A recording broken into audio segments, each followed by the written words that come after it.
Hey, what's up, guys? Welcome back from the holidays. We're back again for another episode of the Daily Crypto News, which you, as always, myself, Mr. Vibin, got my brother with me, Mr. Scott Tripp, aka the Crypto Beast. As you guys know, we like to take a couple minutes, go through a couple articles that we see that's the top articles in the crypto sector, kind of bring them to your attention and see what you guys think about them, and kind of like to have a little conversation going back and forth. But as you guys know, I'm one of the admins over here at BigONE as well as Asia Blockcast. But before we get into all of our juicy articles for the day, I'm gonna let my brother have the mic for a sec. Yeah, for sure. Scott with BigONE, of course, and part of Asia blockchain community. Nice to be here, you guys. Nice to be back on the daily news again, being Monday. It's our start to the news. So yeah, just excited to get things going. Yeah. And for me, I had a little bit of an extended weekend. I wasn't able to make it on Friday. I had some other things come up. Kind of fell under the weather, but all the way back now. Kind of glad to be back with you guys. Kind of missed the crypto family. Kind of missed being in the crypto. I was actually able to take a couple of days off of crypto unexpectedly over the weekend, but it was actually like a good break. Kind of gave me like a little bit of a cool down between kind of reporting the news and seeing all the bullish stuff, and then kind of seeing everybody's mood online and having their bearish sentiment kind of weigh on me a little bit. And that kind of happens, right? No matter if you're up in certain portfolios and down in the other, anytime you start weighing in a lot of social presence, it starts to take in a little bit of a load on you. But without further ado, today, we're going to go ahead and jump right into our articles. The first article that I actually got today is actually going to be coming from bitcoinist.com, and the headline reads, meme coin Shiba Inu beats out Bitcoin to emerge as the most viewed crypto of 2021. So this is actually a big mark for Shiba Inu, as they've been able to draw in what they would call like a mega year for Shiba Inu, coming from one of the top 20 market caps all the way to one of the top. They made it up to the top 5 this year. So they actually made it to the top 3 to see how far they actually went. So they actually had a great year. So it pretty much just highlights how they had a lot of social interaction, more than Doge, more than Ethereum, and also more than Bitcoin. So to see them have a social presence on different media outlets, it kind of says that shit had a bullish year, and if you're going to be looking at any cryptocurrency, if you're bullish on Ethereum next year, or you're bullish on Bitcoin next year, why not be bullish on SHIB? It has the same amount of social volume and not, if not a little bit more. So a good little bit of bullish news for the SHIB holders out there, and I love to hear different coins coming in and doing more and bringing on more holders, because that's how we get to the overall adoption. Yeah, for sure. I guess, and this is another thing that I feel is bringing some of those people over. I think you'd agree with this. But weakening dollar is fueling Bitcoin's price surge, quantum fintech founder suggests. So basically what this article is saying, the federal policies are powering Bitcoin while singling out the continued printing of money. Ye believes the release of money into the economy places Bitcoin in the pole position as an alternative. According to Ye, cryptocurrencies have also evolved from fear of crashing to occupying an important role in portfolios. So he's saying, basically that Bitcoin isn't going anywhere. So the value is going to stay up there and probably potentially go up higher, especially with the way that the United States market is being and how everything is happening right now, the way it's happening. It's definitely making the feelings towards Bitcoin to be that little bit more bullish than what they usually are.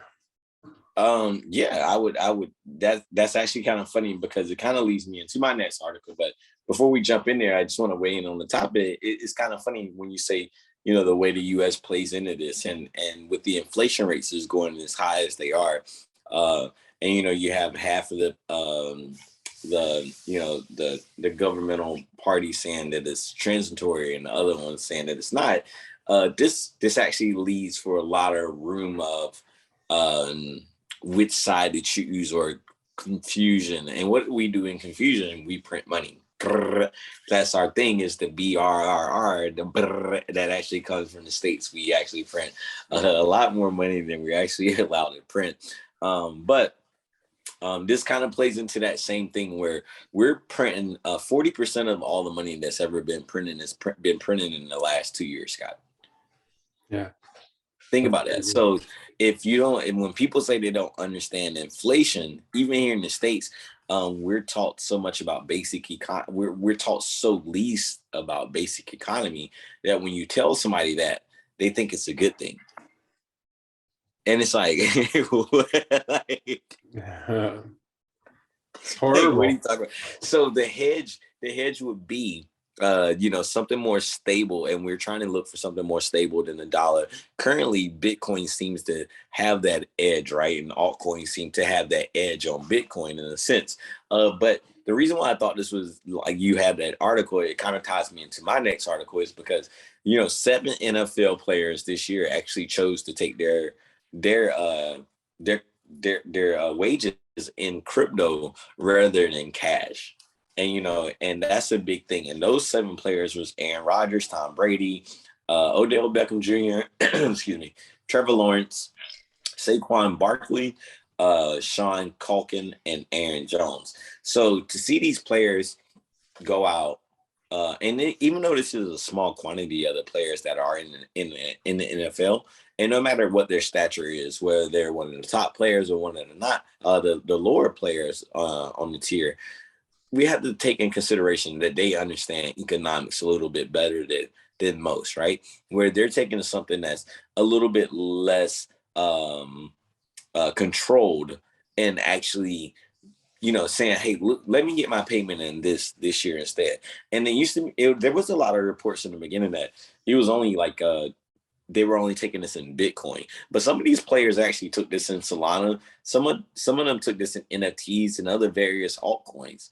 And this is like, I said it before, as we keep talking about, players taking this as a payment, or even the mayors, it's almost like giving yourself a raise, right? Because like, the dollar will be the dollar. Like, for the people who don't understand this, is that the dollar will be the dollar. So if you have $1 million today, in a year, it will be $1 million. But where we're trying to help you guys understand that $1 million may not buy you next year what it could buy you today. And that goes to say that I'm not, the oldest person, on the earth, but I remember when a gallon of water was, $1, and now in our grocery stores, to buy 1 gallon of water, even if it's the no name brand, is $5, and it's $7 for name brand Honestly, water. I remember a time where everybody was laughing because they came out with bottled water, and they're like, what the hell is up with bottled water? So so that tells you anything. Are you serious? Yeah, in Canada, bottled water wasn't a thing. When I was younger, it just wasn't. Like pop was, stuff like that. Like you'd have the old pop shops and stuff like that. I don't know if you ever remember those. It was a pop company called Pop Shop, and you'd have like your Coca-Colas and your Pepsis and stuff like that. But I mean, water wasn't a thing. Bottled water in there in those stores. Oh, because I mean, let's face it, maybe it's a Canada thing because we have such good clean water here that we didn't have to have bottled water, right? So it wasn't. Oh, so you drink your water out of the straight from the me, my family has distilled water because I don't like the runoff from when the runoff hits, like during the spring when the water and ice comes apart or whatever, it tastes kind of more chemically. Water. Yeah, but otherwise the water would taste fine. Like it's perfectly fine. Yeah. Wow. That's, you see how funny that is? Like but like, so we talk about that in price of inflation and how much it's changed. So think about it. If like, if you imagine, if you guys thought even having bottled water was funny, people that was paying for it, like, you guys were looking at them twice as funny, right? Like, so you're actually paying for water that you could get out of the ground from turning up day. So it kind of goes to, like I said, it's kind of funny that these players take these salaries now, in alternate currencies to try to, give themselves a little bit of a front running on what's going on. So I love to see that this is happening. We've seen it right now through political parties, and now we're starting to see it through athletes. I think a little, it just goes to show how much more adoption is taking place in day by day. Yeah, exactly. It's kind of like a hedge against inflation almost in a way, like you're saying. Yeah. And I guess I got the next article. Stepping into famous celebrities, Ozzy Osbourne famously bit the head off a real dead bat during a concert with 5,000 fans in 1982 that took place in Des Moines, Iowa. In his memoir, he wrote that the bloody decapitation was unintentional.